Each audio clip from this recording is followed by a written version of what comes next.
Et nous essayons de recontacter Madame l'ambassadrice Wafa Bassim, ancien ministre adjoint des Affaires étrangères. Bonjour Madame l'ambassadrice. Bonjour. Alors, si on parle de l'importance du discours du président Abdel Fattah el-Sisi au cours de la 74e session de l'Assemblée générale des Nations unies et également plusieurs rencontres qu'il a eues ensuite durant les activités de cette session, comment les voyez-vous surtout? Tout d'abord, le discours ou l'allocution du président a deux facettes. L'une qui explique la vision de l'Égypte en ce qui concerne la situation internationale et régionale. Oui. Aussi, le président a donné un compte-rendu des activités de l'Égypte et de sa présidence de l'Union africaine en ce qui concerne tous les projets économiques, sociaux et politiques que l'Égypte a jusqu'alors, 8-9 mois après le début de la présidence, a fait pour le continent africain. Il a expliqué l'importance du fait de ce que les puissances internationales, tous les partenaires se tournent vers l'Afrique pour essayer à réaliser les projets de développement africains pour créer une situation de gagnant-gagnant, tout en utilisant le fait que la zone de libre-échange africaine qui comprend toute l'Afrique est déjà entrée en mise en œuvre à partir de juillet dernier. Aussi, il a parlé de l'importance que l'Égypte porte à la femme, à la jeunesse, au financement de développement, au changement ou l'impact du changement climatique sur le bien-être de l'Afrique. Aussi, l'importance de terminer le conflit et la réhabilitation de post-conflit pour les pays africains. Aussi, sa vision égyptienne a porté sur les autres conflits de la région, surtout le problème palestinien et l'importance de faire tous les efforts pour reprendre les négociations et le chemin de la paix. En tant que l'Égypte aussi, le président a parlé de la problématique du barrage de la Renaissance et a rappelé les efforts de l'Égypte pour trouver une solution juste pour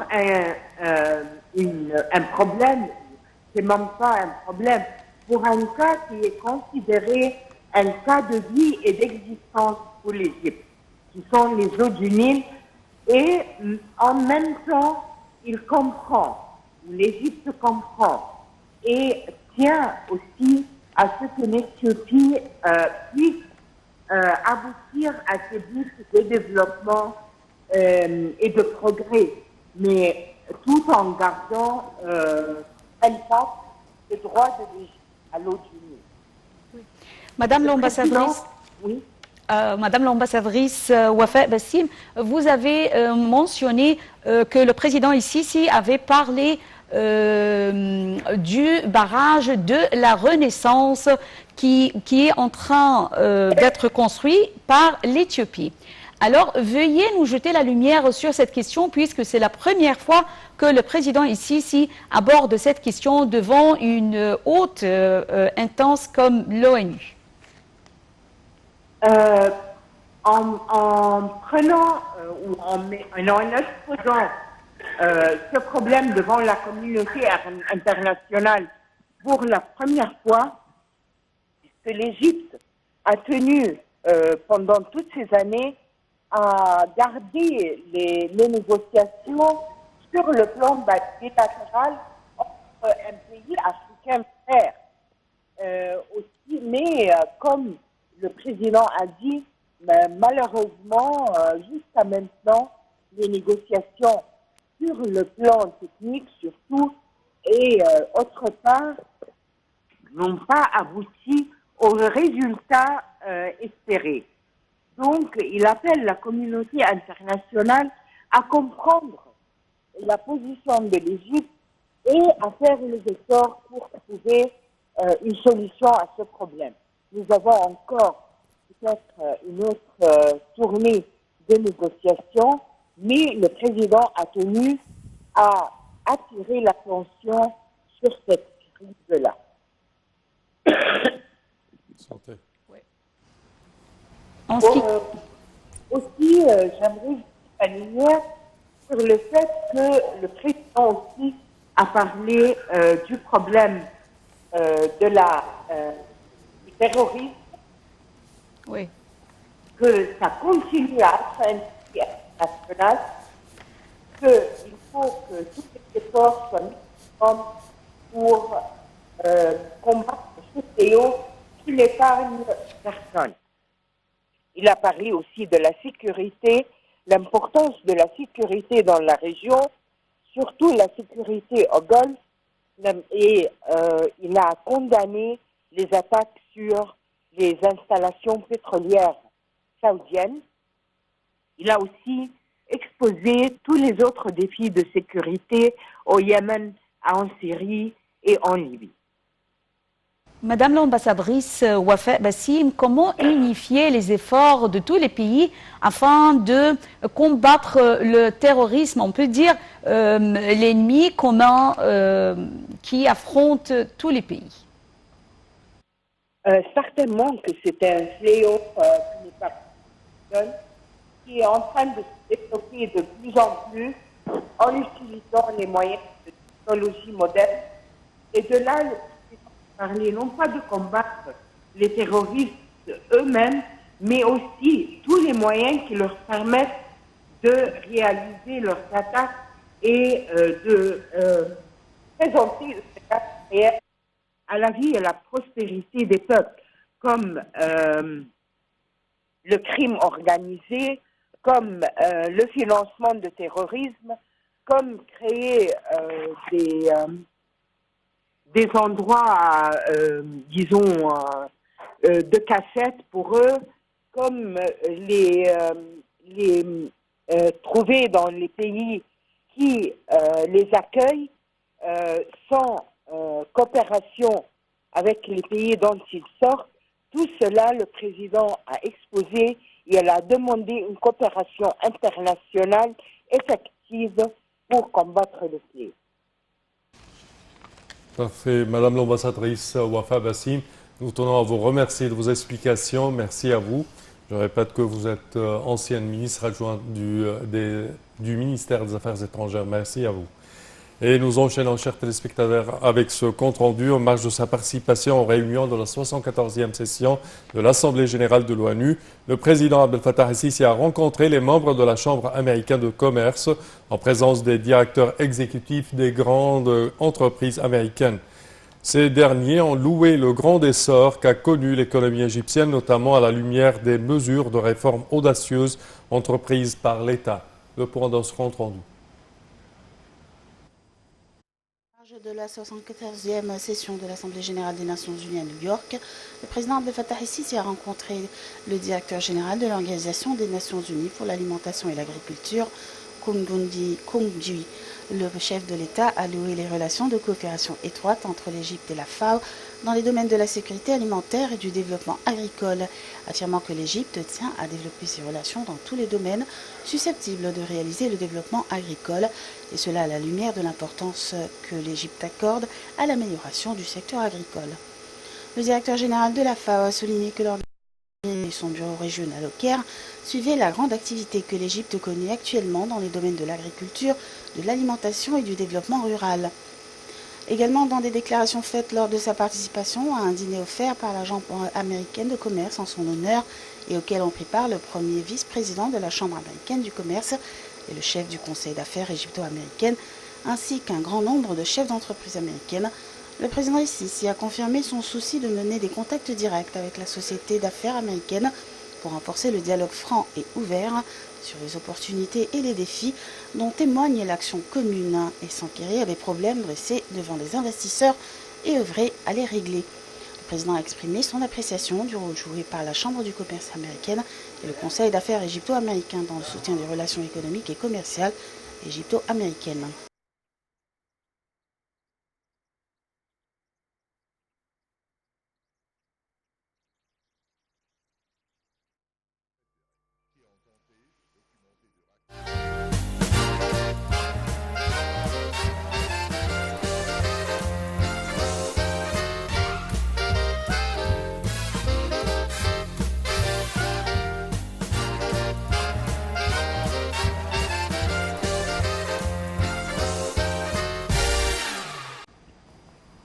Retournons au studio et nous avons le plaisir d'avoir avec nous actuellement en ligne Dr Imam Khalil, professeur d'économie à l'Institut national de planification.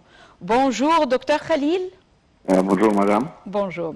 Le président Abdel Fattah el-Sisi a eu plusieurs entretiens concernant notamment les entreprises américaines aux États-Unis. Alors, comment voyez-vous le niveau de coopération économique entre l'Égypte et les États-Unis?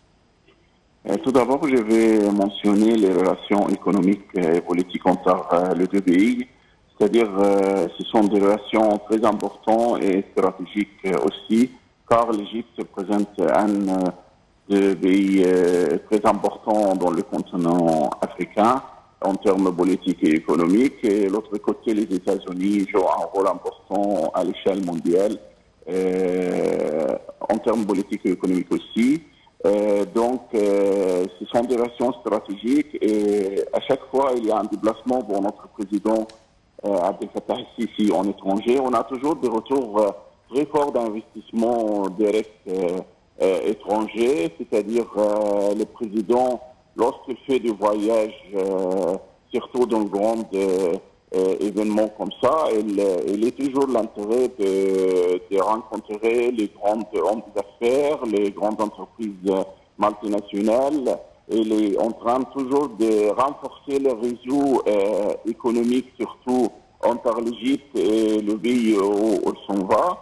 C'est pourquoi, à chaque fois, il y a un retour, il y a des retours forts pour l'investissement étranger après la visite de notre président.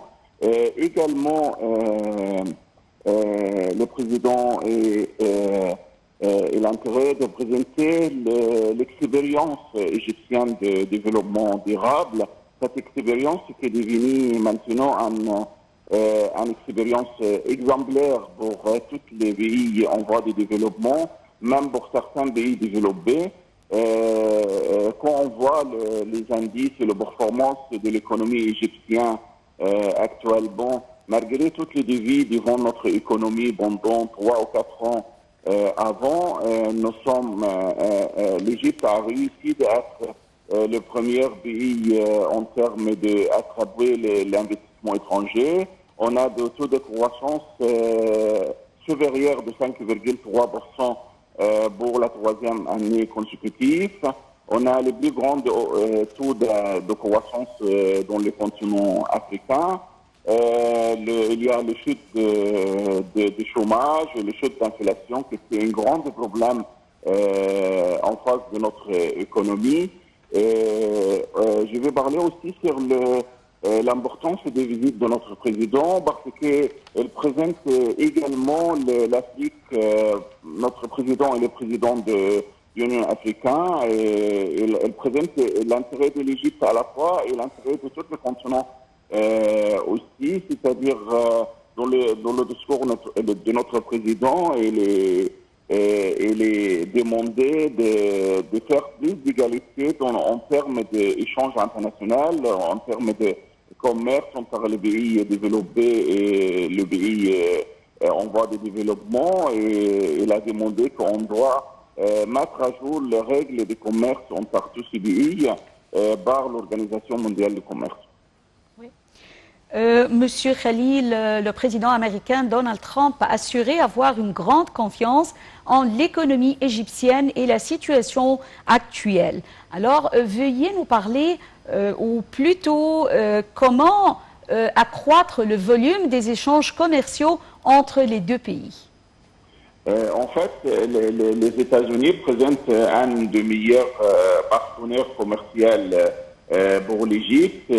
On a bien sûr d'intérêt de développer ces relations économiques. Il y a malheureusement le balance de commerce, il est toujours pour les États-Unis.